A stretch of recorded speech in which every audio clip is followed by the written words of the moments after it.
Firstly, I would like to thank all of you for checking out the channel, and I would like to invite you to check out my Patreon. If you wish to support the channel, consider becoming a patron for exclusive tailor-made content.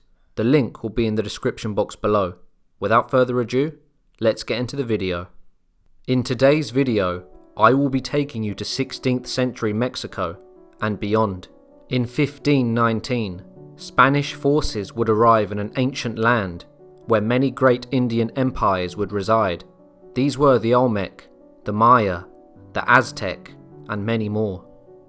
First, the Spanish established alliances with some of the great tribes. Hernán Cortés, the famous conquistador, would befriend the emperor of the Aztecs, Montezuma, and he was welcomed into the capital city of Tenochtitlan. However, eventually Cortés would betray Montezuma, and he and his men would take him captive. They then killed him as he attempted to speak with his subjects, suffering from arrow wounds and stab wounds, from which he would die 3 days later. The Spanish would then slowly but surely take control of Mexico and the Americas, converting many to Christianity and interbreeding with the natives. The story of La Llorona begins once the Spanish had already established themselves in Mexico. A beautiful woman named Maria, who was a natural beauty and would turn heads wherever she went, would meet a rich conquistador. Maria was instantly attracted to this man, as he was very handsome. Maria would woo the man by playing hard to get, making him chase her. Maria, however, was an indigenous woman, so problems may have arose with their relationship. Regardless, the two would have an intimate relationship, and Maria would soon become pregnant. She gave birth to a child, and then the couple would soon after have another child. However, the children were still illegitimate, as the conquistador did not marry Maria, and he would refuse to marry her, and would go on to marry another woman. In a fit of rage, Maria drowned her children in a river, so that their father would not take them away to be raised by him and his new wife. Maria instantly regretted drowning her children and tried to save them, but it was too late. Their bodies were out of reach due to the current, and no doubt, their souls had departed from this world. Their deaths would race around her conscious.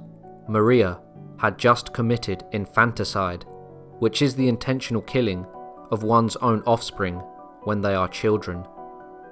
During the murder, Maria was wearing a white dress, and once she realized what she had done, she began screaming, realizing she had lost everything. Maria then, consumed by guilt, drowned herself. Maria would soon find herself at the gates of heaven, but due to her actions in life, she was refused entry and would be doomed to roam in purgatory. It is said that she is now forced to search the waters for the remains of her children for eternity, and will never find rest until she finds them. She now roams the rivers and coasts of Mexico, looking for her children. It is said she can be heard wailing and screaming, longing for her children. She is now known as La Llorona. Soon after her death, villagers would hear crying in the night. A weeping voice would say, "Where are my children?" Sightings of a figure in a long white robe, which is what Maria was wearing before she killed herself, would be seen walking along the riverbank. That's the legend anyway. La Llorona means the weeping woman. She is apparently always seen after dark, by riverbanks and oceans, still searching for her children. The tale of La Llorona is one that has been passed on generation after generation, waiting until darkness falls, till she reveals herself. She is represented as a mother in pain, being the personification of grief. The real origins of La Llorona have been highly speculated. The tale is traditionally told around Mexico to stop children from going out after dark. Some historians have conflated La Llorona with Malinche, who was a Mexican indigenous woman who was highly intelligent and acted as an interpreter and advisor to the Spanish conquistador Hernán Cortés. Cortés chose her to be his consort, and she later gave birth to a son, who was one of the first people of mixed European and indigenous ancestry. She is considered both the mother of modern-day Mexican people and as a symbol of national treachery for aiding the Spanish in their conquest of Mexico. So, La Llorona and Malinche have some similarities. They both bore a son of mixed ancestry, but their tales seem to differ. This is as La Llorona isn't identified as having a crucial role in the changes taking place in Mexico at the time. In order to identify the accuracy of the tale of La Llorona and separate it from folklore, we have to go back in time. The Florentine Codex takes us to the thoughts and research of a 16th century Spanish friar. His work consists of 2,400 pages, organized into 12 books, with more than 2,000 illustrations. They were drawn by native artists to provide vivid images of the era and landscape.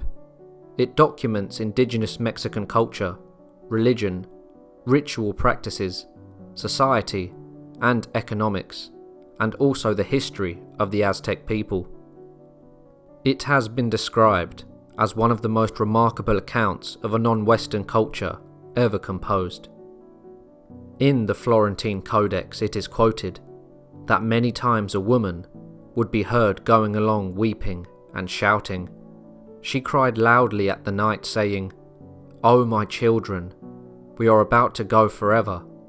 Sometimes she said, "Oh my children, where am I to take you?" The Codex was written from 1545 up until the friar's death in 1590. So, that would have been plenty of time for the Spanish and the indigenous natives to become familiar with each other and establish intimate relationships. Could the writings in the Codex be about La Llorona? There are also theories about her tale being similar to Aztec mythological creation stories. La Llorona's tragic tale has been compared to Chihuahuatl, an Aztec goddess of fertility and motherhood. She is the mother of Mixcoatl, the god of the hunt, who she abandoned at a crossroads. Tradition says that she often returns there to weep for her lost son, only to find a sacrificial knife. So could La Llorona be an evolution of one of these tales of the old Aztec gods? There have been many alleged reported sightings around Mexico of La Llorona, and many of them are very strange, and some are disturbing. Whatever the case, it's a sad tale, and has been made into several films. What do you think the truth is behind La Llorona? Do you think she was real, and is wandering the lakes and oceans of Mexico eternally, searching for her children? Let me know your thoughts in the comment section down below. If you enjoyed the video, make sure to like and subscribe and share, and I'll see you all soon for another History Profile.